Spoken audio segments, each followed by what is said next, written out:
Bienvenue dans cette vidéo. Donc, on va voir comment convertir sans erreur des résultats numériques avec la méthode des vases communicants. En fait, quand on a un résultat numérique, il est composé de 4 parties. En fait, donc il y a le nombre lui-même. Ensuite, il peut y avoir une puissance de 10. Il peut y avoir un multiple ou un submultiple.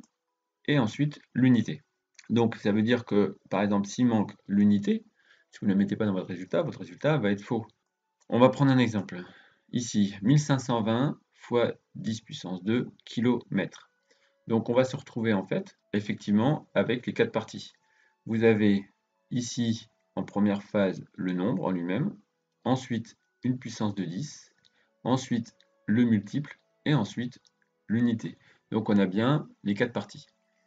Donc lorsqu'on va décomposer ça, on va se retrouver avec en fait le nombre, la puissance de 10 toujours, ensuite le kilo K, donc qui s'exprime en toutes lettres ici, et l'unité également en toutes lettres. Le multiple qui est ici, on le convertit, donc ça va nous donner en fait le kilo qui va être transformé en sa puissance de 10, qui est 10 puissance 3, et ensuite on peut regrouper les deux puissances, ce qui va nous donner 10 puissance 5, et 10 puissance 5, ça nous fait qu'on va rajouter 5 zéros, et on va trouver donc 152 millions de mètres. Donc voilà comment on passe de cette expression-là à juste un nombre avec l'unité. Donc dans cette phase ici, maintenant, vous n'avez plus que le nombre et son unité. C'est-à-dire qu'on a enlevé la puissance de 10 qui était ici, et on a enlevé le multiple qui était ici. Donc pour ne plus se tromper au niveau des puissances ou plutôt de la conversion, donc on va utiliser le système des vases communicants. C'est-à-dire que si une partie parmi donc les trois numériques, donc c'est-à-dire le nombre, la puissance de 10 et le multiple, augmente, bah, une autre partie doit baisser d'autant. On va le faire en exemple. Voilà, si on a 1520 km, en fait, ce qu'on veut, c'est éliminer la puissance de 10. Mais la puissance de 10, on sait que c'est 10 puissance 3.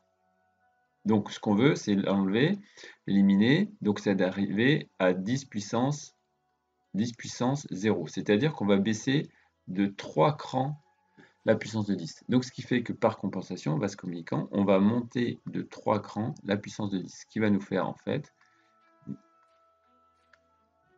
qu'on va simplement rajouter 3 zéros, monter de 3 crans, ça veut dire augmenter ce nombre de 3 crans, donc de 3 puissance de 10. Et donc on va avoir du coup la conversion qui va être 1 520 000 mètres. On prend un autre exemple. Ici, on a les centimètres. Donc ce qui veut dire 10 puissance moins 2. Donc si on veut les éliminer, il va falloir qu'on monte de 2 crans.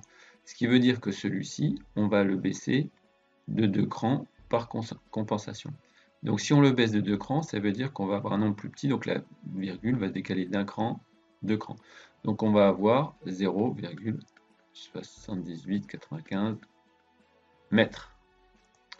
Troisième exemple, on a 4 micromètres, 4,68 micromètres. Micro, ça veut dire 10 puissance moins 6. Donc si on veut l'enlever, on va monter de 6 crans. Ce qui fait que ce nombre-là, on va le baisser de 6 crans par compensation. Donc ça veut dire qu'on va avoir donc 1, 2, 3, 4, 5 et 6. Voilà, la virgule était après le 4 mètres. Mais je pourrais très bien aussi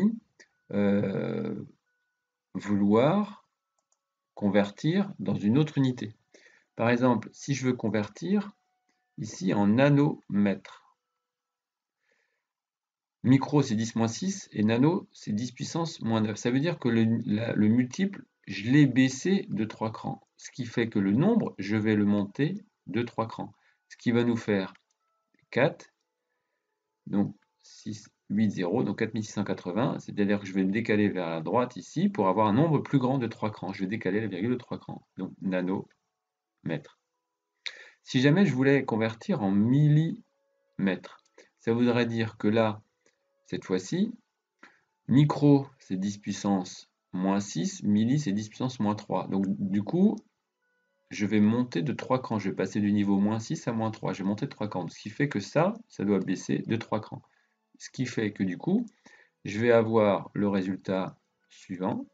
Il faut que mon nombre baisse de 3 crans, la virgule était ici, donc 1, 2, 3, et du coup, je vais bien être en millimètres, et je vais avoir une bonne conversion. Je ne peux plus maintenant me tromper de sens de déplacement de la virgule à partir du moment où j'utilise le système des vases communicants. Une partie monte, une autre partie doit descendre d'autant. Voilà, cette vidéo est terminée.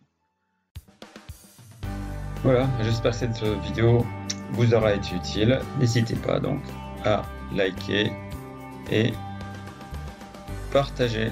Merci.